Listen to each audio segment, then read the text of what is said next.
Welcome to this Ministry of Truth approved educational video. Your viewership of the following is required courtesy of the Ministry of Defense. Remember, service is mandatory, and deserters will be executed. Have a super day.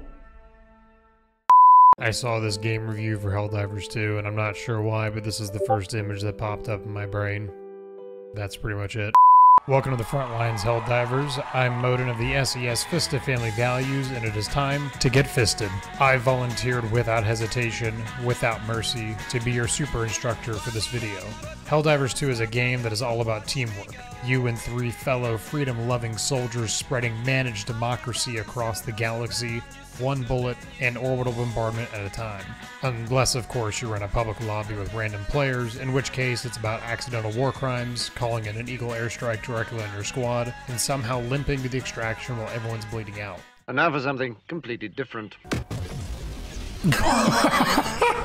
In my democratic quest for Ministry of Truth approved knowledge, I discovered an endless sea of videos on optimal loadouts and best stratagem combos, which is fine. But here's the thing, there's a massive hole in the Helldivers tutorial ecosystem. Nobody is teaching teamwork. Sure, you'll get the occasional play nice tip buried in a sweaty meta guide, but it's never the focus of the video. And that's a problem, because Helldivers 2 may let you play like a lone wolf, but individualism is undemocratic. In fact, it's downright treasonous. Although, to be fair, Helldivers working together in this game is done largely on accident. So today we're going to talk about how to be a good teammate in Helldivers 2.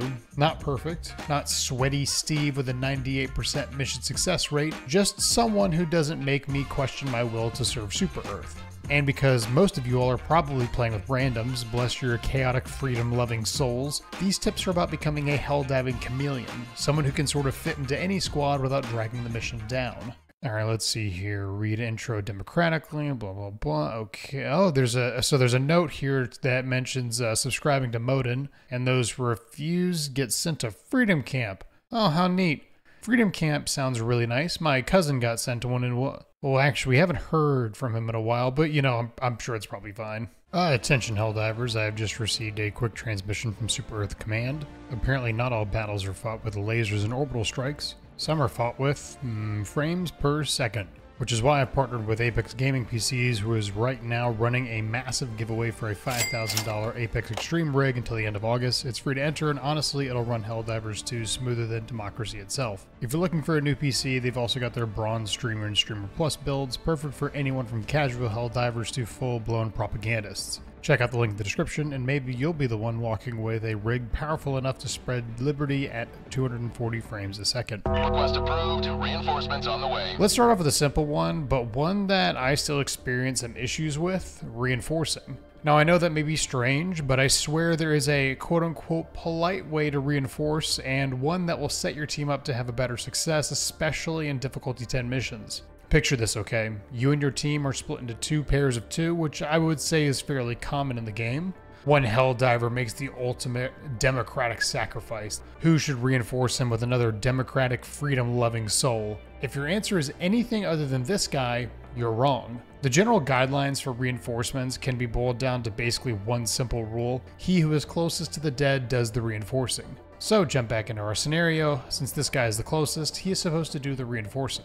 The issue with one of these 2 reinforcing the dead guy is that then it leaves this guy with basically no support where he previously had it, and the guy getting reinforced is going to be without his support weapon or backpack or whatever, unless they're off cooldown to be called in again, which reduces that player's combat effectiveness. Here's another scenario, this time with solo Willie off on his own, and he dies. Dear old Willie was taken from us too soon. So who calls the reinforcement? Well, in this case, really it's anybody. Since Willie died alone and scared in the dark with no one to mourn him, no one's really closest. In short, revive smart, revive close, and save your squad from unnecessary democratic martyrs. Supplies.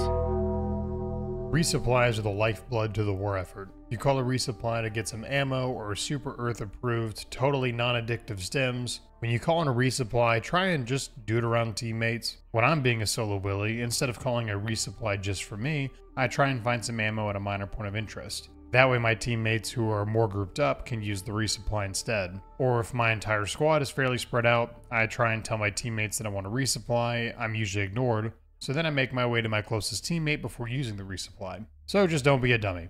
No one likes a dummy, especially a selfish one. Unleashing democracy. This one is going to be a 2-for-1 bonus. First, how to pick stratagems. But Bowden, I thought you said you weren't going to talk about optimal loadouts. Well, hey there, little Jimmy, I'm not, so sit down, shut up, and get sent to Freedom Camp, nerd. Take 'em away, boys. No, so what I mean about how to pick stratagems isn't about picking the optimal sweaty solo hell diving difficulty 10 super hell dive no stim full clear all objectives all while getting 10,000 kills loadout. What it's actually about is picking the most helpful loadout to complement whatever your teammates pick and not picking conflicting stratagems. But Moden, what do you mean conflicting stratagems? Ah, how in the world did you get out of jail so fast? Who let you out? Was it Dave? Anyways, what I mean by conflicting stratagems is two stratagems that just don't fit in the same loadout. Take, for example, a jump pack and the recoilless rifle. They don't fit together because the jump pack is a backpack and the recoilless rifle also has a backpack, so taking them together, quite frankly, just doesn't make sense. And yes, I have done that before, so. And whenever you join another player's lobby, I usually try and pick things that complement whatever they've picked. If I'm joining a mission to fight bugs and my teammates have picked a lot of anti-tank to deal with the bottle titans and chargers, then I'm going to pick things that help with crowd control and wave clear like a shotgun, eagle airstrike, and guard dog. So I'm not telling you to pick the optimal things. Really, I mean, you pick whatever you want. Sometimes it's just nice to pick things that help your team in whatever way is possible. Or just keep picking the hell bomb because funny. Hellbomb marked! Clear the area! Now, no, I'm not expecting everyone to have a mic, and quite frankly, most people play this game without one. But I still think it's helpful when people communicate through pings at a sort of bare minimum. That's a mix of using the in-game pinging system to mark heavy enemies and threats, and also using the comms wheel. On PC, text chat can also make a big difference. At the beginning of this video, I mentioned that most of this game evolves into a single-player experience with solo willies going off and willying on their own, but if you're the player that starts communicating, then sometimes it helps other people do so as well, and really it just makes the game way easier to play. It is also really fun when a lot of the other players in your game are also using voice chat, because I've had some of the best interactions with other players in this game, more so than pretty much any other game I've ever played. I encourage using voice chat because I generally think the community is great, and it is fun to play in an environment where you can actually hear the people you're playing with. But if you're mic shy, that's fine. Just ping chat and don't make your squad try to guess what you're doing. Objectives are obviously extremely important. I'll keep this part brief, or rather brief, because I'm intending or thinking about making an entire video just based around objectives in this game and the best way to complete them. But what I will say is that don't forget that that's the whole reason you're doing the mission. Higher difficulties seem to make people forget that. High enemy counts can lure players into endless fights instead of finishing what they came for. Really, your goal should be to support your team in handling whatever objective you're doing and then go to the next one. I also recommend completing missions in one of two ways. The first is spawning at the extraction point and then simply doing a circle loop and coming back to the extraction point at the end. That's probably the most quote-unquote efficient way to complete the mission and do all the side objectives at the same time. The second one sort of depends on the perceived enemy difficulty, but basically instead of doing all the objectives, you focus on first the main ones, and then you clear the map once the main objectives are done. That way, if your squad heroically sacrifices themselves for Super Earth, you've still secured the mission completion. Just remember, objectives are important, play the objective, and kills don't matter. So if you see some nerd flexing his kills at the end of the match, just know that he's that, a nerd. Lastly, don't take this game too seriously. It's janky, it's over the top, it's fun, team kills happen, it's all part of the fun. Every now and again I'll run into some weirdo who treats Helldivers 2 as an esport and gets mad easily over, quite frankly, inconsequential events in the game. Like if someone accidentally team kills them and then they baby rage and team kill them back over and over again. It is super rare, and like I said before, one of the reasons I enjoy this game so much is because how good the community is. If you engage in the voice and text chat and start talking about managed democracy and Super Earth, then people are usually really cool. So I guess that's another reason to use your comms. Now, what I'm not saying is to start actively being a hindrance to your team. You know, play the game, play the objective, but just remember, it's supposed to be for fun.